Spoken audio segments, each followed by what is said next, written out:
Times like these show us who we are.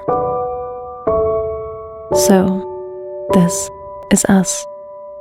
This is us being vulnerable, fragile. This is us being scared. This is us weak, helpless.